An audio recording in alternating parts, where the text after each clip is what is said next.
I'm just going to conclude this, guys. This Minister of Basic Education, Siviwe Gwahube, is the most evil minister ever.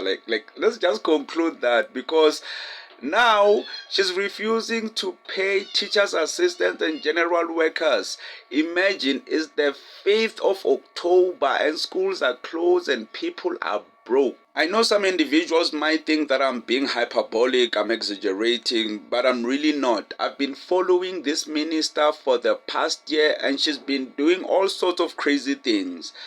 Last year, it was the whole question paper thing. She hired a private company to print out question papers, only to find out that the private company was charging 2 million extra to print out the papers, and now schools were scrambling trying to print out question papers late in the year. And then earlier this year, she got another private company to build portable school bags that students could go home with, but those portable school bags were very heavy and these were grade R learners. Here's a video just to remind you. Siviwe Gwahube has to be the most cruel minister I've ever seen.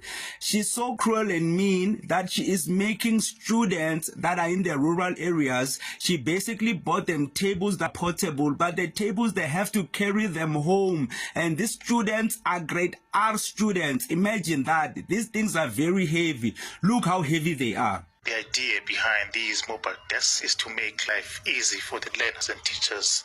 What I don't like is that many people are blaming the ANC for everything. What does the ANC have to do with basic education? Because the minister is Democratic Alliance.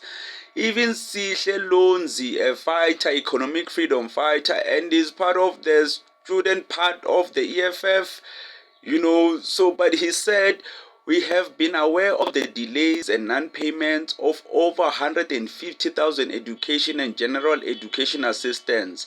At the center of this mess are these corrupt ANC-aligned middlemen companies that are supposed to do payments. We shall zoom in.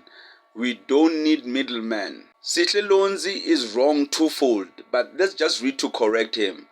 For the Presidential Youth Employment Initiative, PYEI in South Africa, which includes the Basic Education Employment Initiative, BEEI, a private company, was not hired to make the payments. Instead, the stipends for the teachers, assistants, and general workers are processed directly by the government via the Department of Basic Education. Siviwe Gwahube, why are you not paying people? Guys, this is just a reminder that the 2026 local general elections are very important.